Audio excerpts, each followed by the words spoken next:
Good day everyone! So for today's video, it is all about the ultimate frisbee rules. But before we proceed to the rules, first I will define what is frisbee. Frisbee is a plastic flying disc that has been enjoyed as a recreational toy or a recreational activities for people of all ages, whether it is played in the backyard, school field, park, or at the beach. They are typically used as a game of catch and throw, with the frisbee spinning through the air when it is thrown. So, we will gonna proceed to the rules. First rule is spirit of the game.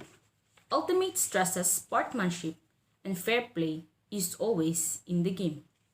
Competitive play is encouraged, but never at the expense of respect between players, adherence to the rules, and the basic joy of play.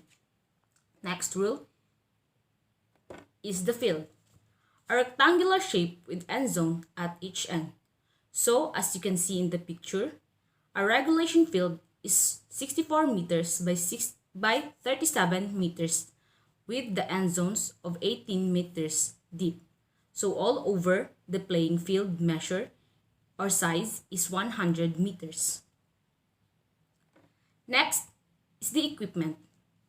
Any flying disc acceptable to both captains may be used.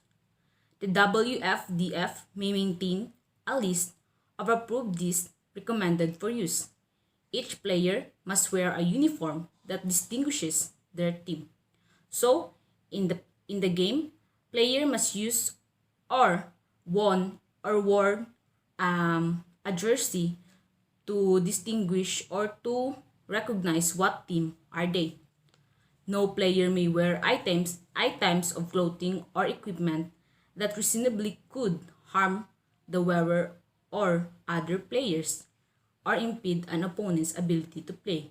So in the game also is bawal din po tayong sumuot ng mga like the accessories, bracelets, because it could harm the players or ourselves as a player. So next is the point, goal, and game. A game consists of a number of points. Each point ends with the scoring of a goal.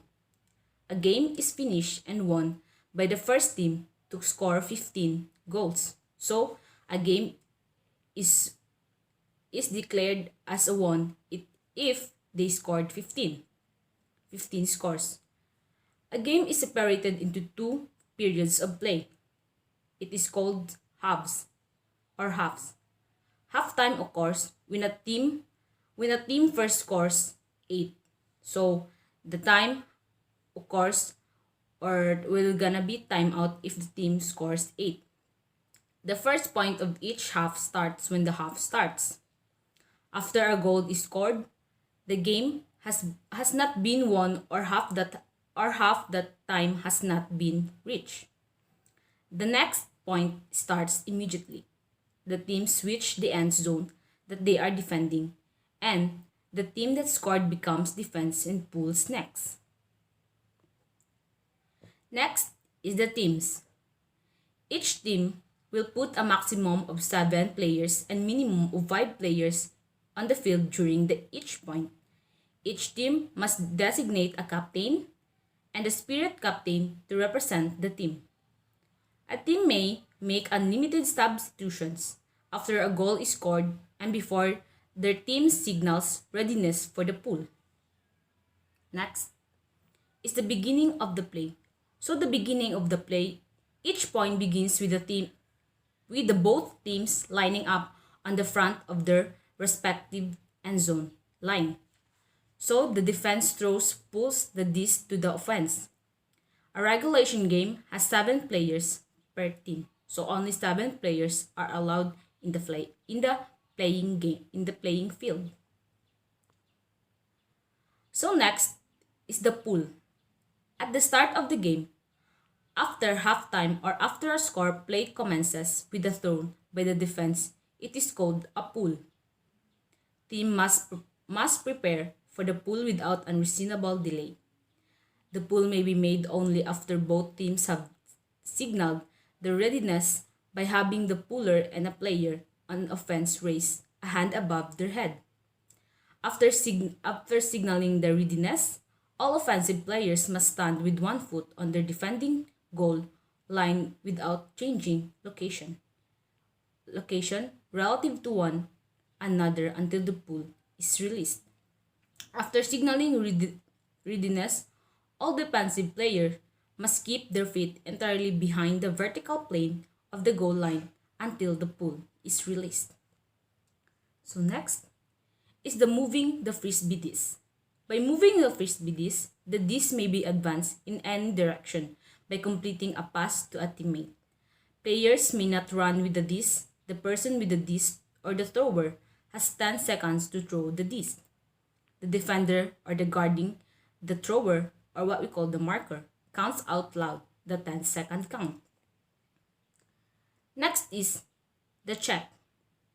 Whenever play stops during a point for all foul, violation, contested turnover, specified turnover, or contested goal, stoppage, discussion, or at the completion of a timeout, play must restart as quickly as possible with a check. The check may only be delayed for the discussion of a call. Next is player positioning after a call, except in the case of timeout, and unless it is specified otherwise. If play stops before a pass is thrown, all players must return to the location they held when the call was made. So the state of a play in Frisbee: when a play is dead and no turnover is possible. After the start of a point until the pull is released. When the disc must carried to the location after the pull or a turnover until a pivot point is established. After a call which stops the play or any other stoppage until the disc is checked in, or after the disc hits the ground until possession is established by the appropriate team. Players are allowed move during dead play unless specified otherwise. Play that is not dead is called live. The thrower may not transfer possession of the disc during dead play to another player, or any player may attempt to stop a disc from rolling or sliding after it has hit the ground. And if in attempting to stop such a disc, a player significantly alters the disc position, the opposition may request that the pivot point be established at the location where the disc was contacted. Next is the out of bounds. The entire playing field is in bounds. The perimeter lines are not part of the playing field and are out of bounds. All non-players are part of the out of bounds area. So, the out of bounds area consists of the ground which is not in bounds and everything in contact with it except for the defensive players who are always considered in bounds. Next is the receivers and positioning. So as you can see in the picture, there are the cup, the short dip, the wing, the dip, and the wing. So a catch occurs when a player has non-spinning disc trapped between at least two body parts. A catch can enable a player to establish possession to the disc. If the player fails to maintain the catch due to the subsequent ground contact released to the catch, or contact related to the catch with a teammate, or a legitimately positioned opposition player, possession is deemed to have not occurred. After establishing possession, the player becomes the thrower. If offensive and defensive players catch the disc simultaneously, the offense retains possession. And if a player in an established position is entitled to remain in the position and must not be contacted by any opposing player. So next rule is the turnovers. Turnover that transfers position of the disc from other team to the other occurs when the disc contacts the ground while it is not in the possession of an offensive player. A down, it is called a down. However, it is not down if a receiver catches a pass before the disc contact to the ground and maintains the catch while the disc in contact with the ground. A defensive player establishes possession of a pass, or what we call an interception. The disc becomes out of bounds or out of bounds or out. Or during the pull, the offense touches the disc before it hits the ground and subsequently fails to establish possession of the disc. It is called a drop pull. Next, in frisbee scoring, each time that the offense completes a pass in the defense's end zone, the offense scores is a point. Play is initiated after each score. The next is the no physical contact. No physical contact is allowed between players. Picks and screens are also prohibited. A foul occurs when contact is made. So when it is in the rules of fouls, when a player initiates contact or another player in or on another player, a foul occurs. When a foul disrupts possession, the play resumes as if the possession was retained. If the player committing the foul disagrees with the foul call, the play is redone. Next is the change possession. When a pass is not completed, or example, out of bounds, drop or block interception, the defense immediately takes possession of the disc and becomes the offense.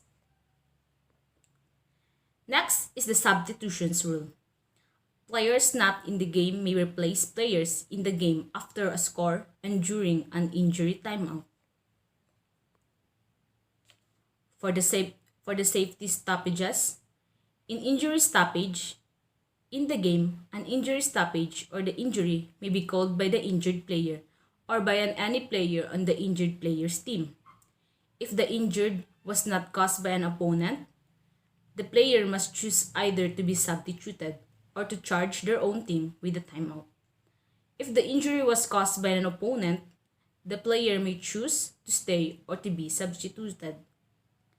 If the injured player had established possession of the disc and the player has dropped the disc due to the injury, the player retains possession of the disc. In the technical stoppage, any player who recognizes a condition that endangers players, including if a player has an open or bleeding wound, should call a technical stoppage by calling technical or stop by play must stop immediately. So, if a teammate, coach, or designated official should actively alert players to any condition that endangers players. So, a player who has an issue regarding an open or bleeding wound has 70 seconds to effectively address the issue. If they need additionally time to address the issue, they must choose either to be substituted or to charge their own team with the timeout. So next is the timeout. The player calling a timeout must from their hand. So ganito, timeout. Or with one hand that the disc and should call timeout to the opposition player. After the start of a point and before both teams have signaled readiness, a player from either team may call a timeout. Timeout extends the time between starts of the point and subsequently pull by 70 or 75 seconds. After the pull, only a thrower with possession of the disc may call a call timeout. The timeout starts when the tip is formed and lasts 75 seconds after such a timeout. So, substitutions are not allowed except for injury or some of their teammates have injured. Play is restarted at the pivot location. The thrower must remain the same. So next, it is nakapaloob pa rin sa timeout. All other offensive players must establish a stationary position in any location. Once the offensive players have selected position, defensive player must then establish stationary position at any location. The stall count will start at maximum 9.